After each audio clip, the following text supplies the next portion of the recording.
का जो राष्ट्र है उसकी जो जो क्रेडिबिलिटी है, जो उसका जो प्रभाव है, वो जाहिर है कि उसमें अनेक तरीके की आशंकाएं रहती हैं, नकारात्मकता है। आतंकवाद का एपी सेंटर स्वयं रहा है और आर्थिक रूप से भी और हर एक तरीके से वल्नरेबल कंडीशन में है। तो ऐसे में उसने एक मैसेंजर की भूमिका ठीक निभाई है और जाहिर है कि उसको एक्नॉलेज भी किया जाना चाहिए।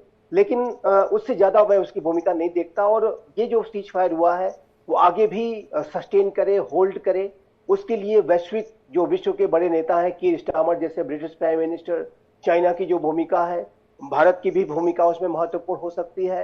विश्व के अन्य जो नेता हैं वो भी अगर इसमें अपना पूरा प्रोएक्टिव अप्रोच दिखाते हैं तो मैं जरूर देखता हूं कि ये होल्ड करेगा और ये जो बुद्धिमत्ता कायम हुई है आगे भी बनी रहेगी।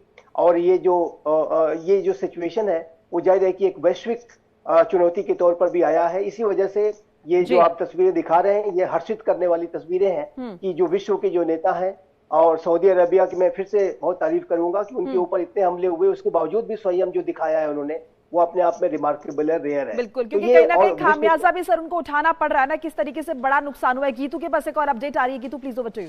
बिल्कुल, और ये खबर बहुत बड़ी खबर है मोनिका। देखिए, जिस तरह से ट्रंप ने बयान दे दिया कि मिडिल ईस्ट में जो यूएस के सैनिक है वो वहीं पर मौजूद रहेंगे, उनकी तैनाती रहेगी। समझौता नहीं माना तो महाविनाश हो सकता है।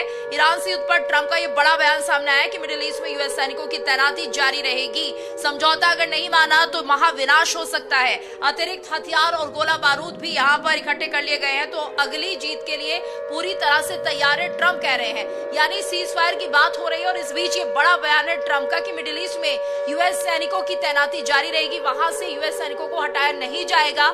यानी अगली रणनीति ट्रंप की अब सबके सामने, वो क्या कुछ कर सकते हैं। अगली जीत के लिए तैयार रहने की बात भी खुलेआम ट्रंप यहाँ पर कह रहे हैं। तो सीज फायर एक तरफ हो रहा है और दूसरी तरफ जो यूएस सैनिक है वो तैनाती किए जा रहे हैं मिडिल ईस्ट में। तो कुल मिलाकर ये माना जाए कि तैयारी अभी भी कम नहीं पड़ रही है अमेरिका की तरफ से। बिल्कुल लगी तो, और दबाव बनाने की कोशिश के तौर पर भी सभी अमेरिकी जहाज, विमान और सैन्य कर्मी अतिरिक्त गोला बारूद, हथियार और दूसरे सभी जरूरी सामग्री के साथ, जो पहले से ही काफी कमजोर हो चुके दुश्मन को घातक ढंग से कुचलने और नष्ट करने के लिए उपयुक्त हैं, जरूरी हैं।